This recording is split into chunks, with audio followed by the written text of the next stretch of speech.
Brought to you by Agilus Diagnostics.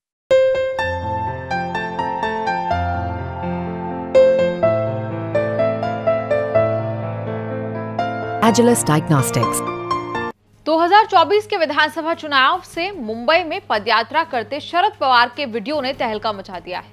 83 साल के शरद पवार को चलने फिरने में दिक्कत होती है, पदयात्रा तो दूर की बात है, फिर भी बिंदास निकल पड़े लेदर स्लीपर पहनकर मुंबई की सड़कों पर पदयात्रा करने। एबीपी माझा की रिपोर्ट्स ने दावा किया कि पैर में चोट लगने के बाद भी पट्टी लगाकर पवार पदयात्रा में शामिल हुए, कुछ दूर नंगे पैर भी चले।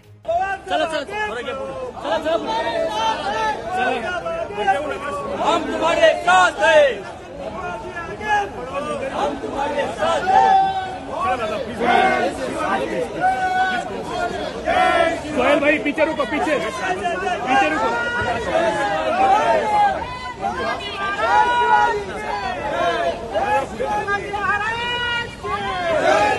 दो लोगों ने दाएं बाएं से हाथ पकड़कर संभाला हुआ है और पवार चले जा रहे हैं। बायां हाथ सिक्योरिटी स्टाफ ने थामा, दायां हाथ थामने की जिम्मेदारी ली कोल्हापुर के सांसद छत्रपति शाहूजी महाराज द्वितीय ने। छत्रपति शाहूजी महाराज खुद 76 साल के हैं। छत्रपति शिवाजी महाराज के 12वें वंशज हैं। छत्रपति शाहू कांग्रेस के टिकट पर लोकसभा चुनाव जीते हैं। उनकी बदौलत कोल्हापुर की लोकसभा सीट कांग्रेस ने 25 साल बाद जीती है। 83 साल के पवार और 76 साल के छत्रपति ने पदयात्रा निकाली बीजेपी के खिलाफ, जिसकी राजनीति ने छत्रपति शिवाजी के सम्मान को चूर-चूर किया। छत्रपति शिवाजी महाराज महाराष्ट्र में राजनीति नहीं, आस्था और भावनाओं के प्रतीक हैं। पॉलिटिकल स्कोर करने के लिए मोदी ने लोकसभा चुनाव से ठीक पहले सिंधुदुर्ग के मालवन में छत्रपति महाराज की 35 फीट की मूर्ति लगवाई थी। मूर्ति ने महज 8 महीने में हवा के थपेड़ों के आगे सरेंडर कर दिया। 26 अगस्त को करप्शन से बनी शिवाजी की मूर्ति चकनाचूर होकर जमीन पर आ गिरी। तब से हंगामा बरपा है। पीएम से लेकर सीएम तक हाथ जोड़कर झुककर शिवाजी से माफी मांग रहे हैं। मैं आज सर झुका करके मेरे आराध्य देव छत्रपति शिवाजी महाराज की उनके चरणों में मस्तक रख के माफी मांगता हूं। महाराष्ट्र में शिवाजी की मूर्ति का गिरना आस्था और भावनाओं के चकनाचूर होने जैसा है, जिसकी गहरी राजनीतिक चोट बीजेपी को झेलनी पड़ रही है। शिवाजी का अपमान नहीं सह रहा महाराष्ट्र। मोदी, एकनाथ शिंदे के माफी मांगने के बाद भी उद्धव ठाकरे, शरद पवार और कांग्रेस ने शिवाजी के अपमान और बीजेपी के करप्शन को मुद्दा बना दिया है। बीजेपी को समझ नहीं आ रहा कि चुनाव से ठीक पहले अपमान की लानत को कैसे मुकाबला करें। शिवाजी के अपमान के खिलाफ शुरू है बीजेपी शिंदे शिवसेना पर जूतम पैजार। उद्धव ठाकरे की शिवसेना यूबीटी ने जूता मारो अभियान चला रखा है। उद्धव ठाकरे खुद हाथ में जूता लेकर सड़कों पर उतर गए।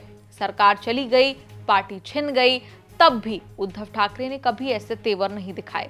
अब शिवाजी का अपमान हुआ है तो जूता उठाने से जरा भी नहीं हिचकिचाए। शिवाजी के अपमान के खिलाफ उसी जूता मारो अभियान का हिस्सा बनने शरद पवार और छत्रपति शाहूजी महाराज हाथ से हाथ मिलाकर सड़कों पर निकले थे। मुंबई में हुतात्मा चौक से गेटवे ऑफ इंडिया तक निकाले गए विरोध मार्च में शामिल हुए। बीजेपी को चिढ़ाने के लिए गेटवे ऑफ इंडिया पर समंदर किनारे लगी छत्रपति शिवाजी महाराज की उस मूर्ति तक गए, जो 50 साल बाद भी चट्टान की तरह अटल है। 83 साल के शरद पवार ने पूरी जिंदगी राजनीति की, 4 बार सीएम रहे, सीएम, सांसद, विधायक की रेस में भी नहीं है। उन्हें तो सबक सिखाना है बीजेपी को। अमित शाह ने करप्शन का सरगना कहकर अपमान किया था। पवार चुप रहे। शिवाजी का अपमान बर्दाश्त से बाहर है। कसम खाई है अगले 2 महीने में महायुति यानी बीजेपी, शिंदे, अजित पवार सत्ता से उखाड़ फेंकेंगे और जब तक ऐसा कर नहीं देते तब तक चैन से नहीं बैठेंगे। लोकसभा चुनाव में एमवीए के चाणक्य बनकर पवार ऐसा कर चुके हैं, इसीलिए बीजेपी उनकी शपथ को हल्के में लेने की भूल कतई नहीं कर सकती। मुंबई की सड़क पर शरद पवार का पैदल निकल जाना मामूली बात नहीं है।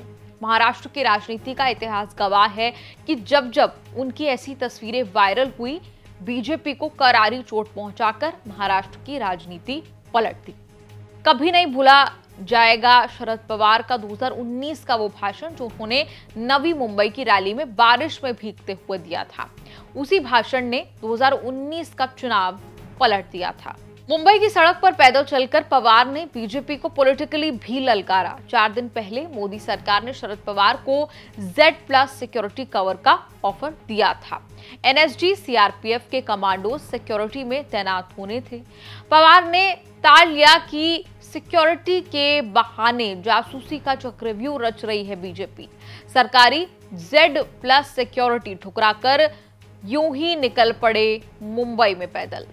आपका इस पूरी रिपोर्ट पर क्या कहना है, आप कमेंट्स में लिखकर अपनी राय जरूर दें और देखते रहिए न्यूज़ तक।